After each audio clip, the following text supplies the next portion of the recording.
أعوذ بالله من الشيطان الرجيم۔ کشتی ڈولتی تھی، ہچکولے کھاتی تھی تو وہ چیخے مارتا تھا، تو کشتی والوں کا سکون برباد ہو گیا۔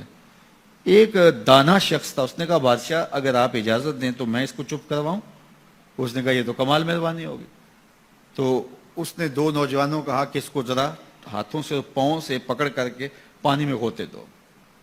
تو اس کو پانی میں پھینکا، جب وہ ڈوبنے لگا نکالا اور کشتی میں بٹھایا، وہ چپ کر کے بیٹھ گیا۔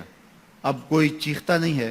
تو بادشاہ نے کہا کہ اے دانا شخص، مجھے سمجھ نہیں آئی کہ یہ شخص کو آپ نے کیسے چپ کروا دیا۔ کہا بادشاہ دریا میں غرق ہونے کی تکلیف کو نہیں جانتا تھا، اس لیے کشتی کی سلامتی کی قدر نہیں تھی اس کو۔ اب اس نے وہ غرق ہونے کی تکلیف دیکھ لی، اب کشتی کی سلامتی کی اس کو قدر ہو گئی ہے۔ تو اللہ نے جو ہمیں عطا کیا ہے، آپ دیکھیں کہ اس سے نیچے کتنے لوگ بستے ہیں۔ جب آپ نیچے فرشت دیکھیں گے جو بیچارے نانے شبینہ کو ترستے ہیں، اگر مجھے تھوڑی سی تکلیف ہے اور میں جو ہے وہ اس تکلیف میں ناشکری کرنے بیٹھ جاتا ہوں، تو میاں وہ لوگ بھی ہیں جو بیچارے اپنی مرضی سے اپنا ہاتھ بھی نہیں اٹھا سکتے ہیں، جن کی عیدیں بھی جو ہیں وہ ہاسپٹل کے اندر گزرتی ہیں، وہ کئی سالوں کے اندر وہاں اذیت میں مبتلا ہیں۔ جب آپ دیکھیں گے تو کہیں گے مالک میں جس حال میں ہوں اس پہ تیرا شکر ہے۔ شیخ سعدی فرماتے ہیں میں دمشق کی جامع مسجد میں نماز جمعہ کے بعد نکل رہا تھا تو میرے کسی نے جوتے اٹھا لیے۔ تو یہ شروع سے ہوتا آیا ہے۔ تو کہتے ہیں کہ میں ننگے پاؤں جا رہا تھا اور میری حالت یہ تھی کہ میں جوتا خریدنے کی استطاعت بھی نہیں رکھتا تھا۔ تو میں دل میں شکوہ کناں تھا کہ اتنا بڑا لوگ تجھے امام سمجھتے ہیں اور تیری یہ مالی پوزیشن کہ جوتے بھی نہیں خرید سکتا۔ تو آگے میں نے دیکھا ایک شخص تھا جس کے پاؤں ہی نہیں تھے اور وہ رینگتا ہوا آ رہا تھا۔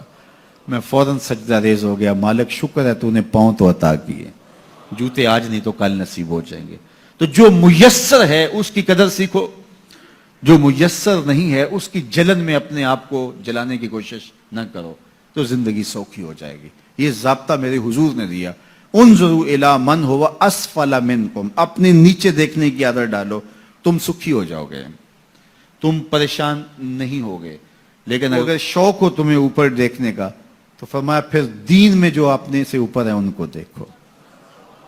کہ میں تو یار صرف 5 پڑھتا ہوں، یہ تہجد بھی پڑھتا ہے، میں تو صرف رمضان کے فرض روزے رکھتا ہوں اور یہ ہر ماہ نفلی بھی رکھتا ہے، میں تو صرف زکوٰۃ دیتا ہوں، یہ صدقات و خیرات بھی کثرت سے کرتا ہے، یہ لوگوں کے کام بھی آتا ہے، دکھیوں کی مدد بھی کرتا ہے۔ تو پھر ان کو دیکھو گے تو پھر تمہارے عمل میں قوت پیدا ہوگی۔ اوپر دیکھنے کا شوق آ جائے تو دین میں جو اوپر ہے ان کو دیکھو، ورنہ نیچے دیکھو، نیچے دیکھو گے زندگی سوکھی رہے گی۔ اپنی مٹی پہ ہی چلنے کا سلیقہ سیکھو، اپنی مٹی پہ ہی چلنے کا سلیقہ سیکھو، سنگ مرمر پہ چلو گے تو پھسل جاؤ گے۔ تو زندگی سوکھی کرنے کا طریقہ یہ ہے کہ اپنے نیچے دیکھو اور اللہ کا شکر ادا کرو۔ تو پھر سنو، میں تو کہتا ہوتا ہوں یہ ٹینشن فری حدیث ہے۔ سید علی المرتضیٰ فرماتے ہیں حضور نے فرمایا جو اللہ کے دیے گئے تھوڑے رزق پہ راضی ہو گیا، اللہ اس کے تھوڑے عملوں پہ راضی ہو جائے گا۔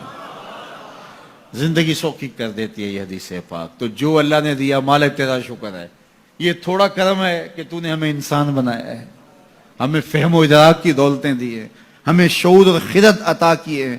کتنی مخلوقات ہیں جو سارا دن شدت کی گرمی میں بوجھ اٹھاتی ہیں اور چارہ جا کے جو ہے وہ باہر سے لے رہی ہوتی ہیں، وہ بھی تو تیری مخلوقات ہیں۔ تو نے ہمیں انسان بنایا، انسانوں کے گھر میں پیدا کیا، اور میں اور آپ تو اس کا شکر ادا نہیں کر سکتے کہ ہمیں اللہ نے محمد عربی کا غلام بنایا ہے، حضور کا امتی بنایا ہے۔ میری خوش قسمتی میں تیرا امتی، یہ میرا مقدر ہے، یہ آپ کا مقدر ہے۔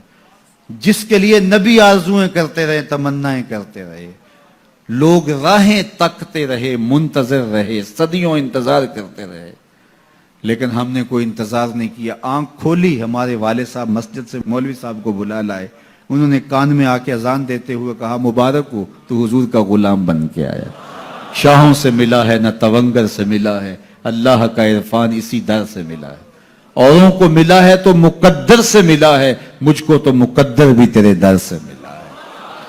یہ میری اور آپ کی خوش بختی۔ تو جتنا بھی شکر ادا کریں تھوڑا، تو لوگوں کے کام آئیں، لوگوں کے لیے جو ہے وہ خیر کی چابی بنے اور شر کا تالا بنے۔